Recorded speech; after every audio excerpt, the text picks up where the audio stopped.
Sa ikaduha o katapusang hugna sa Aksyon Bisaya Year-End Report, mga balitang wa damhang mahitabo, mga insidenteng daghang kinabuhi ang nakalas, mga panghitabo nga ginama sa tao ug sa kinaiyahan. Ang panagbangga sa duha ka barko, ang pagpuyog sa yuta mugna sa kusog nga linog, ang pagpaghasi ni Bagyong Yolanda, gipunan pa sa dagkong sunog ug disgrasya sa kadalanan.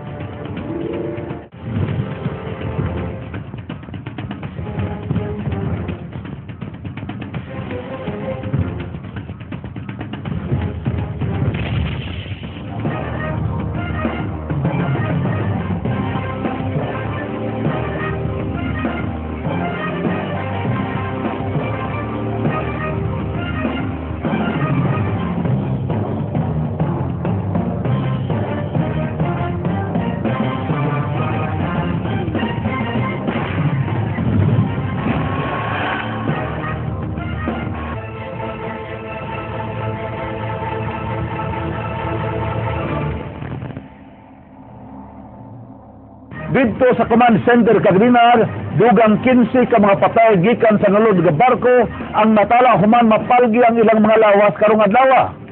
Duan ini ang nakita nga nag-utaw-utaw sa kadagatan sa Lapu-Lapu City. Samtang laing duha, nakitan karon lang gayong hapon nga naglutaw sa may Pier 4.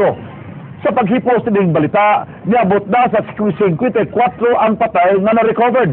Human nabangga ang St. Thomas Aquinas o Sulpicio Express City na itong Biyernes sa gabi sa may Lawis Ledge sa Mactan Channel. Kaganiyang buntag, 11 kapatayng lawas ang anaa sa Talisay Fishport na himutang ang command center sa search and rescue operations. Tulo sa mga patayng lawas, pulos mga batang babay. Dunasay patayng lawas sa duha ka mga lalaki kung diin ang usa, nagsulod og green shorts nga may logo sa PNP. Samtang unom sa mga patay nga nakitaan kaganiha, mga babae, kung diin usa niini nagsulod og ID sa usa ka Loretta Toriano. Matod sa Disaster Victims Identification Team, ipaubos pa sa DNA test ang tanang patayng lawas nga nakitaan. Tapos sumisigaw nga sa nung time na accident na gano'n na yung barko, sabi niya, Ma, lumulubog yung barko. Padayon gyapon nilang search and rescue operations, tungod kay nagtuo sila nga aduna pa sila'y makita ang mga biktima nga buhi.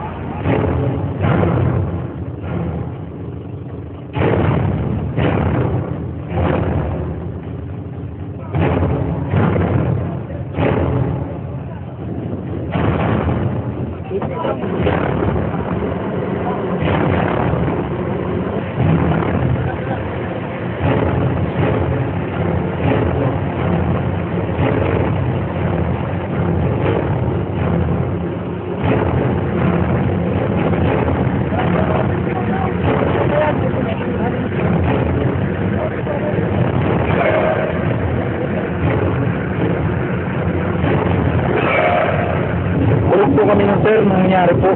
Then, yung pagbangga, parang medyo malakas yung yanig eh. So, ganun, yung impact po, yung nagisip nila.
posibilidad may kakagyan ilaw mo.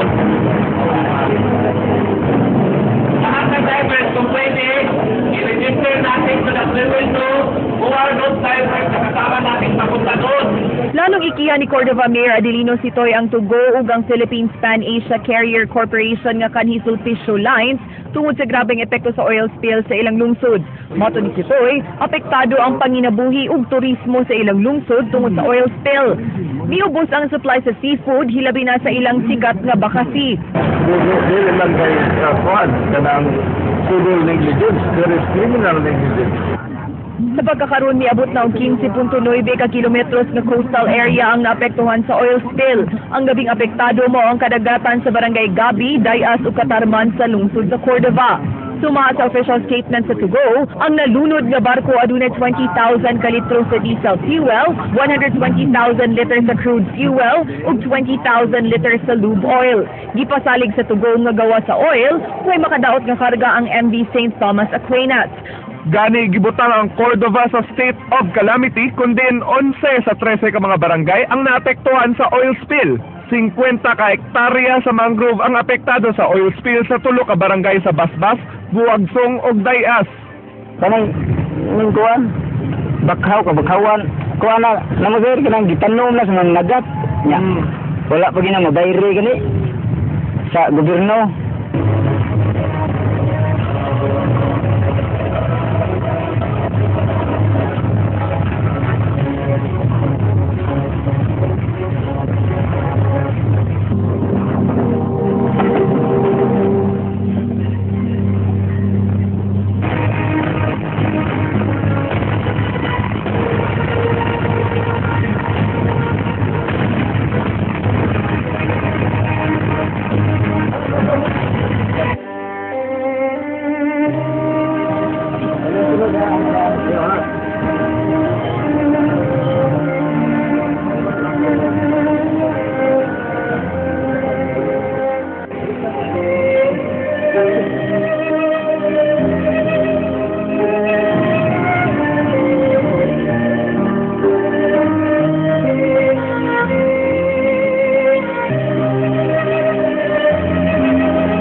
Alas 8:12 kaganinang buntag, hangtod ding tungura, wa pamahanaw ang gibating kalisang sa mga kapatid datong mga Subuanon, Bulanon ug Bantang mga Bisaya nga nakasinati sa kakusog sa linog.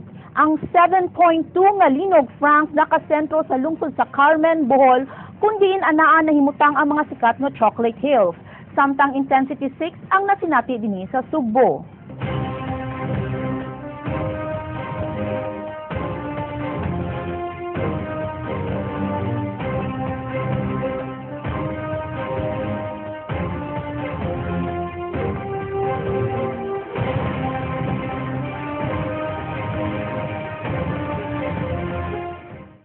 Samtang gisaulog sa mga Muslimang Idil Adha, kon Feast of Sacrifice sulod sa Al-Khairia Mosque sa Barangay Mambaling. Nagdinaganay.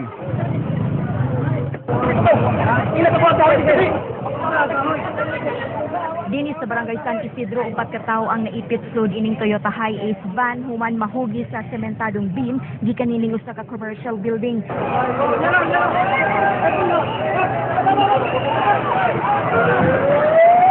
Way swerte ang tendera nga sa Jorinda Casol 42 anyos nga taga Barangay Luok Dakbayan sa Mandawi dihang natagakan siyang decorative glass box sa iyang ulo.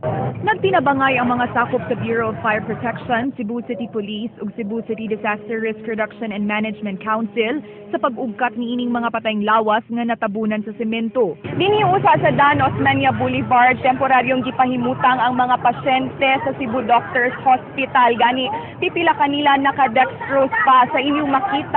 Wa usay gipasud sa maong edipisyo tungod kay delikadong naapektuhan gyud og maayo ang pundasyon niini. Sa daan sab temporaryong gipahimutang ang mga pasyente sa Cebu City Medical Center kun CCMC ug hinay-hinay silang gipamalhin sud sa barangay Pahina Central Gym. Napiang ang usa nga ginganlan og Yoni Sandot construction worker human matagak ining gitukod nga mall sa may dalan F. Llamas Corner and Bacalso Avenue. Natagak dito sa pagwaki dito sa tungod at kurog sa building ba nanaog sila dayon. Tungod sa kakalit sa hitabo, daling mikanaog kining usa sa mga katabang nga nasa third floor sa budget builders. Nahabili ng yaya sa duha ka bata.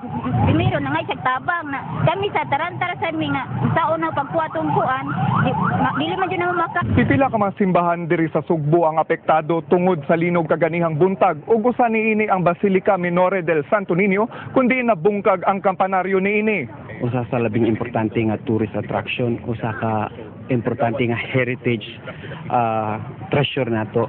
Sa Chapel of San Pedro kalungsod sa SRP, miliki ang ibabaw nga bahin sa simbahan. Samtang sa Cebu Metropolitan Cathedral, klaro ang mga liki sa tubangan nga bahin. Sa dakbayan sa Karkar, mayong pagkatagak sa kampana sa simbahan sa maong dakbayan. Hapit usab mahugno kining beam sa tunghaan sa St. Catherine College. Ang simbahan usab sa lungsod sa Argao ug munisipyo nangatipak sa linog. Gideklarar na state of calamity ang tibok probinsya sa Sugbo atol sa gihimong special session sa provincial board karon lang hapon ni Cebu Vice Governor Agnes Magpale. Wa makaluwas sa papanghasi sa linog kagahapon sa buntag ang opisina sa gobernador. Sa gawas sa Kapitolyo, nagtabok ang mga empleyado nga nahadlok sa mga aftershocks. Kinisabang sitwasyon sa Palace of Justice. Nakulpa ang ibabaw nga bahin sa 4th floor. Labing grabing naapektuhan sa linog sud sa Capitol Compound, mao ang Cebu Legislative Building. Tataw sabang kadaot sa buhatan ni Vice Gobernador Agnes Magpale. Nakulpa ang kisame sa receiving og mismong opisina sa Vice Gobernador. Samtang gisusi sa news team ang buhatan, naabdan ni sa kusog nga aftershock. Kinina ang misulod ng mga eksena.